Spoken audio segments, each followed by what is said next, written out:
Alzheimer's affects people over 60 years for the most part. Yes, there are 40 and 50-year-olds who would show the signs of the disease, yes. But sometimes we miss it because we think that it's something that happens, like I fall and I broke my leg.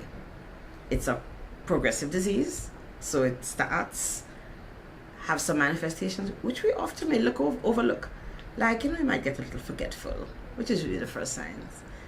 You kind of put a key in the fridge for the car, or you forget the stove on. That's already when we start seeing advances. But you might start forgetting little things like, oh, I haven't balanced my check or paid up my bills for the month. Or I haven't taken my usual collection to church. And usually the envelope is ready. Those little things. And then you forget that you should put on your undershirt before your shirt. And then you forget. Do you understand? It's just it's a progression of things. It doesn't just happen one day, like you fall and break your legs. So it is a progressive illness, but it is a chronic illness.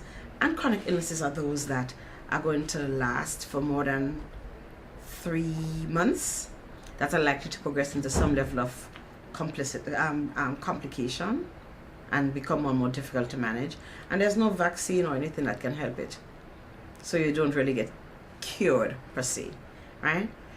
The challenge in Grenada is that, like everywhere else in the world, we have an aging population. So people are actually living longer than they did before. So basically, because we have an aging population, we are at a risk for having more and more people with Alzheimer's. It is a form of dementia where, it's a brain disease. The brain ages and changes occur. There are different forms of dementia. Alzheimer's is very outstanding because it causes so much debility, so much dependency. The first thing that appears, that becomes obvious to the onlooker, is that loss of memory. Okay? Our patients are not different from anybody else.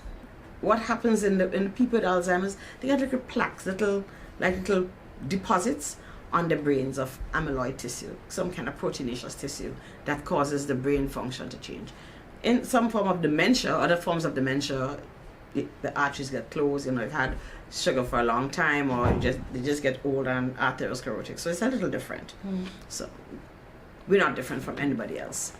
Unfortunately, you probably want numbers, but unfortunately, we're still not at a stage where we've had enough research to be able to say 1 in every 6 persons. We still think, however, that similar to other populations that look like us, we probably have similar numbers. We know that the women and the black population are at greater risk. In the North American setting, we've seen the black population at greater risk for developing Alzheimer's. The treatment is mostly supportive, ensuring that the house is safe, that they don't have to light the stove so they forget, that they don't turn on the bathtub to go for a shower and lie in there and drown, that they don't have to light candles and, to sleep in the night, that there's food, they don't eat a cat food instead of theirs, or the dog food, God forbid. No, I'm serious. Make sure that somebody's around to always be supportive. Most patients, and as it progresses, it gets worse.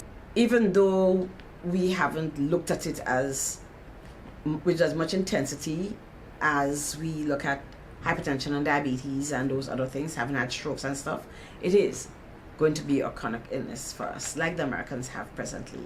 Okay?